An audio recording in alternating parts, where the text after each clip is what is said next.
बिस्मिल्लाहिर्रहमानिर्रहीम আসসালামু আলাইকুম লুবনা কুটির চ্যানেল থেকে আমি লুবনা আপনাদের সাথে হাজির হয়েছি। আজকে আমরা দেখে নিব আরও একটা বেডশিটের সুন্দর একটা ডিজাইন। এই ডিজাইনটা কিন্তু আপনারা চাইলে ওনার মধ্যেও করে নিতে পারেন সেম একই প্রসেসে। এই যে এখানে যে আমি একটু বাকিয়ে নিয়েছি, তো ডালের যে লাস্ট মাথা সেখান থেকে আমি শুরু করব। তো মিডল থেকে কিন্তু আমি সুতাটাকে উঠিয়ে নিয়েছি। এটা হচ্ছে ফেদার স্টিচ। তো একবার আমি এই পাশ থেকে তুলব, একবার এই পাশ থেকে, এভাবে করে কিন্তু করে নিতে হবে। আপনাদের যদি এই ডালটা করতে সমস্যা হয় সেক্ষেত্রে কিন্তু আমি যে একটা ডাল দিয়েছি, মানে একটা দাগ দিয়েছি, এই দাগটার ডান পাশে একটা স্পেস করে নিতে পারেন, মানে দাগ দিয়ে নিতে পারেন। আবার এই পাশ থেকেও আরেকটা দাগ দিয়ে নিতে পারেন। এতে করে আপনাদের লাইনটা সোজা হবে, আপনারা খুব সহজে কাজটা করে নিতে পারবেন।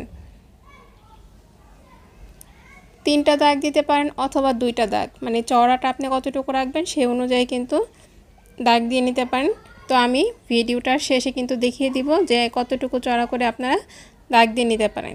তো আমি এই যে কেটে দিয়েছি ভিডিওটা, আশা করি আপনারা বুঝতে পারবেন যে কীভাবে কাজটা করতে হবে।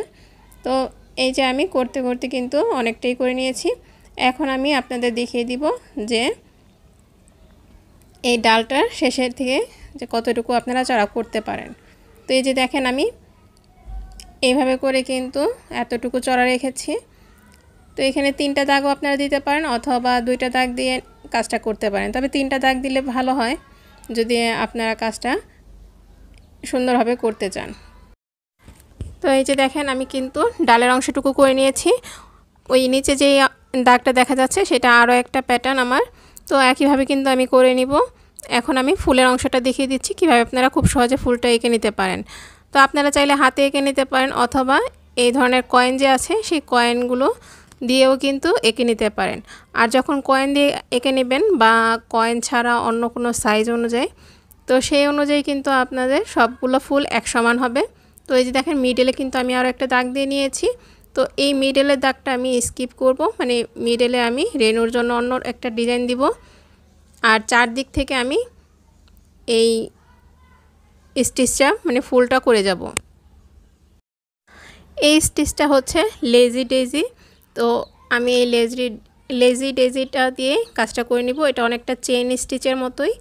তো দেখেন আমি কিন্তু এটাকে টাইট দিব না, হালকা লুজ রাখতে হবে যেন ফুলের পাপড়িটা সুন্দরভাবে বোঝা যায়।